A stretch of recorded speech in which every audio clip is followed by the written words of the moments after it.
You know, just over 20 years ago, I remember being in boot camp. The only highlight of those long days was receiving letters from home in the mail.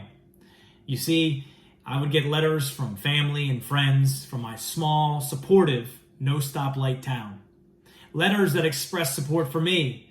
Letters making sure that I knew that people cared, not only about me, but they cared about what I was doing and were proud that I was serving my country and that I was one of their native sons. It was these letters and those people whom I thought about through the tough times at boot camp. It was these letters and those people who I thought about through the tough times in Hell Week and Navy SEAL training. And it was these letters and those people who I thought about through tough times overseas and at war. I still think about them today. But ladies and gentlemen, I tell you that because I know our community, I know our Commonwealth, and I know our country is filled with those kind of people. The kind of people who wrote those letters all those years ago, and the kind of people who received those letters.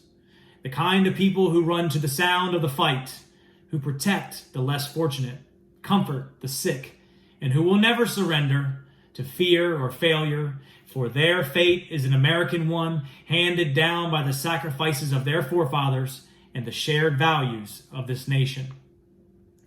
And we are witnessing a failure in leadership right now as a supine Congress fails to go back into session to help us with nothing but excuses. Meanwhile, the grocery store stocker, the truckers, the nurses, the cooks, the first responders, and so many more everywhere are up and working night and day on Sundays and Saturdays and weekdays to keep us going. But this brings us back to our American reliance on individuals, on their ingenuity, their perseverance, and their indomitable spirit. Government certainly has its place and its promise of our social contract, but the brilliance of America will always be on the private side of things. And I know it's profoundly tough out there for many of you, and that sucker punch from this virus a couple months ago has brought us to our knees. The material loss is great, the deaths devastating for family and friends to endure. But this shall not continue. We must never be content to die on our knees, but strive to live on our feet. A strong economy underpins good health care. And indeed, the amount of unemployment in our country today is most definitely a tragedy. We must restore the dignity of work and dignity of purpose with real and lasting employment.